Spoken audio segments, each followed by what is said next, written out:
ஆகார திருச்சி ஓர் அக்கிரமமா?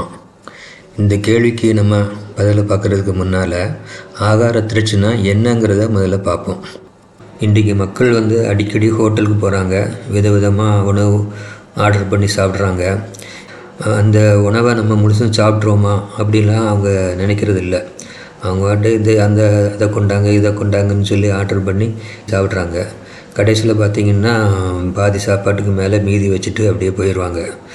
ஆக அந்த மீதி சாப்பாடு எல்லாம் வீணாக போயிடுது. இதே மாதிரி வீட்டில் கூட தேவைக்கு மிஞ்சி நிறைய சமைக்கிறாங்க. அந்த தேவைக்கு மிஞ்சின அந்த சாப்பாடு வீணாக போயிடுது. இதைத்தான் நம்ம ஆகார திருச்சி அப்படின்னு சொல்கிறோம். இந்த ஆகார திருச்சி ஒரு அக்கிரமமா? இந்த கேள்விக்கான பதிலை இனிமே பார்ப்போம். இப்போ உலகத்தில் நமக்கு தெரியும், நல்லாவே தெரியும், இந்த உலகத்தில் நிறைய மக்கள் பசியும் பட்டினியுமாக இருக்கிறாங்க, சாப்பாடு கிடைக்காம இருக்கிறாங்க அப்படிங்கிறது நமக்கு நல்லாவே தெரியும். ஆனால் அப்படி தெரிஞ்ச நம்ம வீட்லேயோ இல்லைன்னா வெளியில் போய் சாப்பிட்ற இடத்துலையோ நிறைய உணவுப் பொருளை வீணாக்கினா அதை அக்கிரமம்னு சொல்லாமல் வேறு என்ன சொல்ல முடியும்? இந்த உலகத்தில் பார்த்திங்கன்னா ஒரு நாளில் 24,000 பேர் சத்தான உணவு இல்லைன்னா போதுமான உணவு இல்லாமல் சாகிறாங்க அப்படின்னு சொல்லி ஒரு தகவல் இருக்குது. நம்ம சாட்சி பிடி அல்லட்டா கூகுள் எல்லாம் நிறைய விஷயங்களை தேடி பார்க்குறோம். அது நல்லது தான். ஆனால் உலகத்தில் எத்தனை பேர் பட்டினியால் சாகுறாங்க அப்படிங்கிறத பற்றி நம்ம என்றைக்காவது தேடி பார்த்துருக்கோமா? அதையும் கொஞ்சம் தேடி பாருங்கள். அது தேடி பார்த்தீங்கன்னா இந்த தகவலை நீங்கள் தெரிஞ்சுக்குவீங்க. ஒரு பக்கம் மக்கள் தினம் பட்டினியால் சாகுறாங்க, இல்லைன்னா அரைப்பட்டினியில் கிடக்கிறாங்க. ஆனால் மற்றொரு பக்கம் மக்கள் உணவை வீணாக்குறாங்க. தேவைக்கு மிஞ்சின உணவு வாங்கி அவங்க வீணாக்குறாங்க. இது நிச்சயமாக ஒரு அக்கிரமம்தான். இதை நான் சொன்னால் நீங்கள் ஒத்துக்கிட மாட்டீங்க. ஆனால் அந்த கிறிஸ்தவர்களின் வேதாகமத்தில் தேவனே சொல்கிறார். இது எந்த வசனத்தில் சொல்கிறாருன்னா, எசேக்கியேல் 16ஆம் அதிகாரம் 49ஆம் வசனத்தில் அவர் சொல்கிறார். அதை அந்த திரையில் போடுறேன் பாருங்கள். ஆகார திருச்சியே ஒரு அக்கிரமம் என்று தேவன் சொல்கிறார். கிறிஸ்தவர்களில் பலருக்கு இது தெரியவே தெரியாது. அப்படியே தெரிஞ்சாலும் அவங்க இதையெல்லாம் நிச்சயமாக கண்டுக்கிட மாட்டாங்க. நம்ம நிறையா விருந்துகளுக்கு போயிருப்போம், திருமண விருந்துகள் மற்ற வேறு ஏதாவது விருந்துகளுக்கு போயிருக்கும்போது பார்த்திங்கன்னா சில ஆட்கள் இருக்காங்க. அவங்க என்ன செய்வாங்கன்னா இலையில் ஒரு பருக்க கூட வைக்க மாட்டாங்க. எல்லாத்தையும் நல்லா சுத்தமாக எடுத்து வலித்து சாப்பிட்ருவாங்க. ஆனால் பார்த்திங்கன்னா நிறைய பேர் அப்படி செய்ய மாட்டாங்க. என்ன செய்கிறாங்கன்னா அவங்க நிறையா உணவை மீதி வச்சுட்டு அப்படியே போயிடுவாங்க. பிறகு அந்த மீதி உணவு எங்கே போகும்? குப்பை தொட்டிக்கு போகும். அந்த குப்பை தொட்டிக்கு போன பிறகு பார்த்திங்கன்னா நிறைய எளியவர்கள் சாப்பாடு கிடைக்காதவங்க அந்த எச்சில் சாப்பாட்டு போய் சாப்பிடுவாங்க. இது எவ்வளோ ஒரு கொடுமையான விஷயம். ஒருத்தரோட எச்சில் சாப்பாட்டை போய், அதுவும் குப்பை தொட்டில் கிடக்கிற சாப்பாட்டை போய் ஒருத்தர் சாப்பிட்றாங்கன்னா அது எத்தனை அந்த உலகத்தில் நடக்கிற ஒரு மிக மிக மிக மிக கொடூரமான ஒரு விஷயம். ஆனால் அந்த உலகத்தில் இது நடந்துட்டு தான் இருக்குது. ஆனால் இதை போக்குறதுக்கு இந்த உலகத்தில் யாரும் பெருசாக நடவடிக்கை எடுத்த மாதிரி தெரியல. அப்போ இந்த உலகத்தில் ஒரு கூட்ட மக்கள் ஆகார திருச்சியால் உணவை வீணாக்குறாங்க. ஆனால் மற்றொரு கூட்ட மக்கள் என்ன பண்ணுறாங்க? எச்சில் உணவாவது கிடைக்காதான்னு சொல்லி ஏங்கிட்டு இருக்காங்க. இந்த கொடுமை எவ்வளோ பெரிய கொடுமை. இதை மனுஷனாலே சகிக்க முடியாது. அப்படி இருக்கும்போது தேவனால் சகிக்க முடியுமா? நிச்சயம் தேவனால் சகிக்க முடியாது. அப்போ தேவன் என்ன செய்வார்? இந்த மாதிரி கொடுமையை செய்கிற மக்களை அழிக்க தான் செய்வார். இதை உங்களுக்கு நம்ப முடியாமல் இருக்கலாம். ஆனால் இதுக்கு ஆதாரமாக வேதாகமத்திலே ஒரு சம்பவம் இருக்குது. எப்படின்னா, சுமார் 3900 வருடங்களுக்கு முன்பாக சோதோம் என்னும் ஒரு பட்டணம் இருந்துச்சு. அந்த பட்டணத்தில் வாழ்ந்த மக்கள் சோதோமியர் என அழைக்கப்பட்டனர். அந்த சோதோமியர் எப்படிப்பட்டவங்கன்னா, அவங்க ரொம்ப செல்வ செழிப்பில் வாழ்ந்தாங்க. செல்வ செழிப்பில் வாழ்ந்த அந்த சோதோமியரை தேவன் அழித்தார். இதுக்கு ஆதாரம் வேதாகமத்தில் நீங்கள் பார்த்தீங்கன்னா எசேக்கியேல் 16ஆம் அதிகாரம் 49ஆம் வசனத்தில் 49, 50ஆம் வசனங்களில் நீங்கள் இதை பற்றி பார்க்கலாம். அந்த சோதோமியர்கிட்ட 4 அக்கிரமங்கள் இருந்ததாம். அது என்னென்ன அக்கிரமங்கள்ங்கிறத திரையில் படித்து பாருங்கள். முதலாவது அக்கிரமம் கர்வம். அதாவது அவங்க ஏற்கனவே செல்வ செழிப்பில் இருந்தாங்கன்னு நம்ம சொன்னோம். அந்த செல்வ செழிப்பு வரவும் கர்வம் வந்துடுது. இது சாதாரணமாக எல்லாருக்கும் வருது. இந்த உலகத்தில் நிறையா பேர் அப்படி தான் இருக்காங்க. அவங்களுக்கு ஏதோ செல்வ செழிப்பு கிடைச்ச உடனே அவங்க ஏதோ கடவுள் நமக்கு நிறையா கொடுத்துட்டாரு அப்படிங்கிற மாதிரி ஒரு கர்வத்தோடு இருக்கிறாங்க. அதே மாதிரி தான் அந்த சோதோம் மக்களும் இருந்தாங்க. அந்த சோதோமியரின் அடுத்த அக்கிரமம் என்னென்னா ஆகார தட்சி. இதுக்கு காரணமும் செல்வ செழிப்பு தான். எப்படின்னா இன்றைக்கி கூட நம்ம பார்க்கலாம், இந்த உலகத்தில் வந்து மக்கள் உணவை வாங்கி வேஸ்ட் பண்ணுறதுக்கு ஒரு முக்கியமான மெயின் காரணம் அவங்க நல்ல வசதியாக நிறைய பணம் வச்சுருக்கிறதுனால தான் கண்ணா பெண்ணான்னு சொல்லி உணவை வாங்கி கரெக்டாக உணவை சமைச்சு அதை வந்து நிறைய வேஸ்ட் பண்ணுவாங்க. அதே மாதிரி தான் அன்றைக்கி அந்த சோதோம் மக்களும் வந்துட்டு செல்வ செழிப்பில் இருந்ததுனால அவங்க ஆகார திருச்சி உள்ளவங்களாக இருந்தாங்க. அதுக்கப்புறமா பார்த்திங்கன்னா நிர்விசாரமான சாங்கோபாங்கம்னு சொல்லியிருக்குது வேதாகமத்தில் இப்படி சொல்லியிருக்கு. அதுக்கு என்ன அர்த்தம்னா இங்கிலீஷ் வேதாகமத்தில் எடுத்து பார்த்திங்கன்னா அதாவது ரொம்ப சோம்பேறித்தனம், அப்புறம் வந்து மற்றவங்களை பற்றி கண்டுக்கிடாமல் இருக்கிறது, மற்றவங்க மேலே கரிசனை இல்லாமல் இருக்கிறது. இதுக்கு எல்லாமே காரணம் அந்த செல்வ செழிப்பு தான். இந்த செல்வ செழிப்பு இருக்கிறதுனால ஒரு சோம்பேறித்தனம் வந்துடுது. அப்புறம் மற்றவங்களை பற்றி அதிகமாக கண்டுக்கிட்டதில்ல. தான் கஷ்டப்பட்டால் தானே மற்றவங்க கஷ்டம் தெரியும். அப்போது இவங்க கஷ்டம் இல்லாமல் நல்ல சொகுசாக வாழும்போது மற்றவங்கள்ட்ட கஷ்டப்பற்றி கொஞ்சமும் நினச்சி பார்க்க மாட்டாங்க. அப்படி தான் இன்றைக்கும் நடந்துக்கிட்டு இருக்குது. அடுத்ததாக பார்த்திங்கன்னா கடைசியாக அவங்க வந்து அந்த ஏழை எளியவங்களை வந்துட்டு என்ன செய்யலை, அவங்களுக்கு எந்த ஹெல்ப்பும் பண்ணலை, அவங்களுடைய தேவையை சந்திக்கலை. இதுதான் சோதோமியின் 4வது அக்கிரமம். அக்காலத்தில் இந்த சோதோமியோட காணப்பட்ட இந்த அக்கிரமங்கள் எல்லாம் இன்றைக்கி உலகம் முழுசும் நிறைய அளவில் இருக்குது. இன்றைக்கி பார்த்திங்கன்னா அன்றைக்கி சோதோங்கிற ஒரு பட்டணத்தில் அக்கிரமம் இருந்ததாக தேவன் சொல்கிறாரு. ஆனால் இன்றைக்கி பார்த்திங்கன்னா உலகம் முழுசும் அவங்க கிறிஸ்தவங்களாக இருந்தாலும் சரி, அல்லட்ட வேறு மதத்தை சேர்ந்தவங்களாக இருந்தாலும் சரி, எந்த நாடாக இருந்தாலும் எல்லா நாட்டிலையும் இந்த மாதிரி அக்கிரமங்கள் நடந்துக்கிட்டே தான் இருக்குது. இதனால தான் இந்த உலகத்தில் 24,000 பேர் டெய்லி 24,000 பேர் வந்துட்டு பட்டினியால் மட்டும் செத்துட்ருக்காங்க அப்படின்னு சொல்லி நம்ம ஏற்கனவே பார்த்தோம். இன்னும் பார்த்திங்கன்னா இந்த உலகத்தில் ரொம்ப கொடுமையெல்லாம் நடக்குது. ஒரு பக்கம் இந்த மக்கள் சாப்பாட்டுக்கே வழி இல்லாமல் இருக்காங்க.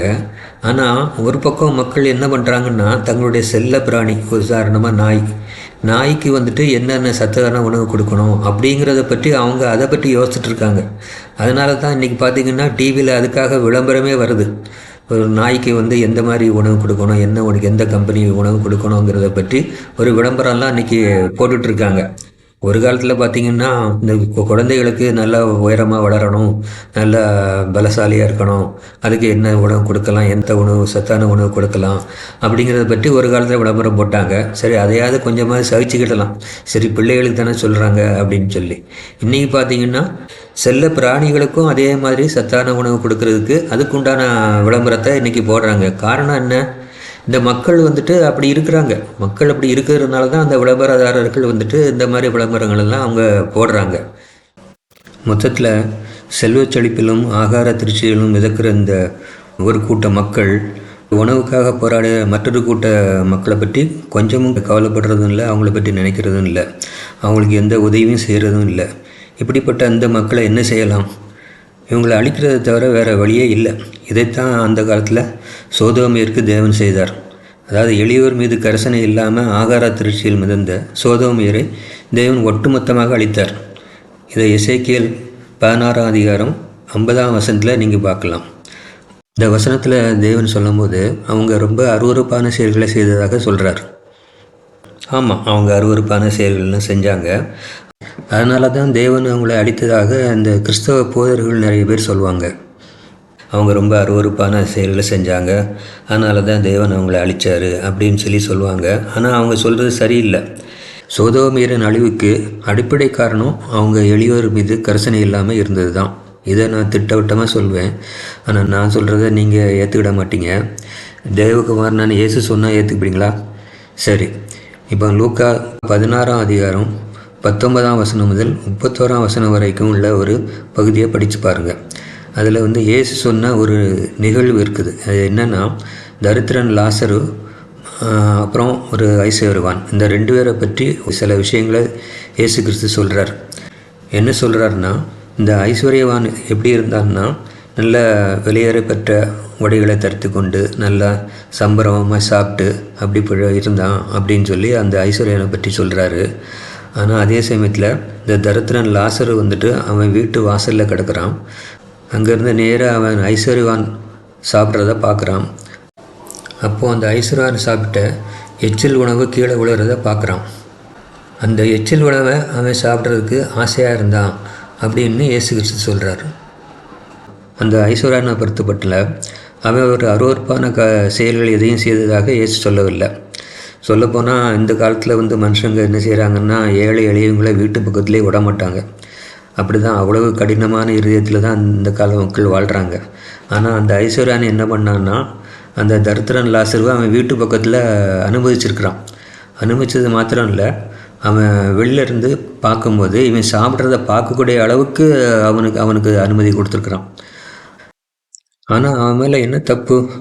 அவன் தனக்கு முன்னால் ஒரு ஏழை மனிதன் சாப்பிட்றதுக்கு வழி இல்லாமல் சாப்பாட்டு கிடைக்காம இருக்கிறான். ஆனால் அவன் முன்னால் வச்சுக்கிட்டு நல்ல சகல ஆடம்பரமான உணவுகளோடு அவன் உட்காந்து சாப்பிட்டுட்ருக்கிறான். இதுதான் ஒரு கொடூரமான செயல். இந்த கொடூரமான செயலை செய்த அந்த ஐஸ்வர்யவான் மரித்த பிறகு அவனை இங்கே பாதாளத்துக்கு தேவன் அனுப்புகிறார். அதே சமயத்தில் அந்த பசியினால் வாடின அந்த தரித்திரன் லாசருவை பரதீசுக்கு கொண்டு போனார். பரதீசில் போய் அவன் ஆபிரகாமின் மடியில் இருந்ததாக இயேசு கிறிஸ்து சொல்கிறார். அந்த சமயத்தில் அந்த ஐஸ்வர்யவானுக்கும் அந்த ஆபிரகாமுக்கும் ஒரு கான்வர்சேஷன் இருக்குது. 2 பேரும் உரையாடுறாங்க. என்னென்னு நீங்கள் வேதாகமத்தை நல்லா படித்து பாருங்கள். என்னென்னா, அந்த ஐஸ்வர்யவான் அந்த அக்னியில் கிடந்து வேதனைப்படுறான். வேதனைப்படும் போது அவனுக்கு ரொம்ப தாகமாக இருக்குது. அப்போ அவன் ஆபிரகாம்கிட்ட நீங்கள் அந்த லாசரு அவனோட விரலில் நுனியில் தண்ணி எடுத்து அதையாவது எனக்கு ஒரு சொட்டு தண்ணியை எனக்கு இங்கே அனுப்புங்க, எனக்கு ரொம்ப தாகமாக இருக்குது அப்படின்னு சொல்லி அவன் சொல்கிறான். அப்படிங்கும்போது அந்த சமயத்தில் ஆபிரகாம் என்ன சொல்கிறாருன்னா, நீ இந்த உலகத்தில் இருக்கும்போது பூமியில் வாழும்போது நல்ல ஆடம்பரமாக நல்லா வாழ்ந்தா, ஆனால் இந்த தரித்திரன் சாப்பாட்டுக்கே வழி இல்லாமல் எல்லா தீமைகளையும் அவன் அனுபவிச்சுட்டு இருந்தான். இப்போ அவன் நன்மையை அனுபவிக்கிறான், நீ தீமையை அனுபவிக்கிற அப்படின்னு சொல்லி சொல்கிறார். இது வேதாகமத்தில் இருக்குது. நீங்கள் எல்லோரும் அந்த பகுதியை எடுத்து நல்லா படித்து பாருங்கள். இது வேதாகமத்தில் இருக்குது. ஆனால் இதையெல்லாம் அந்த கிறிஸ்தவங்க ரொம்ப எக்ஸ்போஸ் பண்ண மாட்டாங்க. இந்த கிறிஸ்தவ போதர்களும் இதை பற்றியெல்லாம் எடுத்து சொல்லி அதிகமாக போதிக்க மாட்டாங்க. சரி, அவங்க அப்படியே இருக்கட்டும். இப்போ நாம் தெரிஞ்சிட வேண்டிய விஷயம் என்னென்னா, நம்ம இந்த உலகத்தில் ஆகார திருச்சியோடு வாழ்ந்து கொண்டு எளியவர்களை கண்டுகொள்ளாமல் அவங்களுடைய தேவையை சந்திக்காமல் வாழ்ந்தால் மறுமையிலையோ அல்லது இந்த உலகத்திலேயோ நமக்கு அழிவு தான் நேரிடும் அப்படிங்கிறத நம்ம தெரிஞ்சுக்கிட்டோம். இதுக்கு ஒரு முக்கியமான ஆதாரம் தான் அந்த ஐஸ்வர்யவான். இந்த ஐஸ்வர்யவான் உலகத்தில் எந்த அருவருப்பான செயல்களையும் செய்ததாக இயேசு கிறிஸ்து சொல்லலை. அவன் செய்த ஒரே ஒரு கொடூரமான செயல், அப்படி தான் சொல்லணும். ஒருவன் தான் முன்னால் பசியில் இருக்கும்போது அவனை கண்டுக்கிடாமல் அவனுக்கு மேலே கரிசனை இல்லாமல் இவன் மட்டும் நல்லா வயிறு முட்டை சாப்பிட்டான். இந்த ஒரு செயலின் அடிப்படையில் தான் தேவன் அவனை நியாயம் தீர்த்தார்னு திட்டவட்டமாக சொல்லலாம். இந்த நியாயத்தீர்ப்பு எல்லா மக்களுக்கும் உண்டு. எப்படின்னா, மத்தேயு 25ஆம் அதிகாரம் 31ஆம் வசனம் முதல் 46ஆம் வசனம் வரைக்கும் கொஞ்சம் படித்து பாருங்கள். இதில் இயேசு கிறிஸ்துவின் கடைசி இறுதி நியாயத்தீர்ப்பை பற்றி இயேசு கிறிஸ்துவே சொல்கிறார். அதில் நீதிமான்கள் என ஒரு கூட்டத்தை பிரிக்கிறாரு, அநீதிமான்கள் என ஒரு கூட்டத்தை பிரிக்கிறார். அந்த நீதிமான்கள் என்ன செய்ததாக சொல்கிறாருன்னா, அவங்க பசியாக இருக்கிறவங்களுக்கு ஆகாரம் கொடுத்தாங்களாம், வஸ்திரம் இல்லாதவங்களுக்கு வஸ்திரம் கொடுத்தாங்களாம். இப்படி நிறையா நற்கிரியைகளை அவங்க செஞ்சுருக்கிறாங்க. அதே சமயத்தில் இந்த அநீதிமான்கள் என்னென்ன செய்யலைன்னா, அவங்க பசியாக இருக்கிறவங்களுக்கு ஆகாரம் கொடுக்கல, வஸ்திரம் இல்லாதவங்களுக்கு வஸ்திரம் கொடுக்கல, இன்னும் பல நற்கிரியைகளை செய்யலை அப்படின்னு சொல்லி இந்த அடிப்படையில் தான் மக்களை எல்லாம் நீதிமான்கள் அநீதிமான்கள் என பிரித்து நீதிமான்களை நித்திய ஜீவனுக்கு நேராக அனுப்புகிறாரு, அநீதிமான்களை நித்திய அழிவுக்கு நேராக அனுப்புகிறாரு. இதை நீங்கள் மத்தேயு 25ஆம் அதிகாரம் 31ஆம் வசனத்துலேருந்து படித்து பாருங்கள். நல்லா அதை பற்றி தெரிஞ்சுக்கிடுவீங்க. சரி, இப்போ நம்ம இந்த செய்தியின் ஆரம்பத்தில் கேட்கப்பட்ட கேள்விக்கு வருவோம். அதாவது, ஆகார திரட்சி ஒரு அக்கிரமமா அப்படின்னு சொல்லி கேட்டிருந்தோம். இப்போது இந்த 3 சம்பவங்களை நம்ம பார்த்தோம். ஒன்று சோதோமியரின் அழிவு, அப்புறம் இந்த ஐஸ்வர்யாவின் அழிவு, அப்புறம் இயேசு கிறிஸ்துவின் இறுதி நியாயத்தீர்ப்பு. இந்த 3 விஷயங்கள்படி பார்க்கும்போது கண்டிப்பாக ஆகார திரட்சி ஒரு அக்கிரமம்தான். இந்த அக்கிரமத்துக்கான தண்டனை அழிவு தான். இந்த அழிவுலேருந்து நாம் தப்பிக்கணும்னா என்ன செய்யணும்?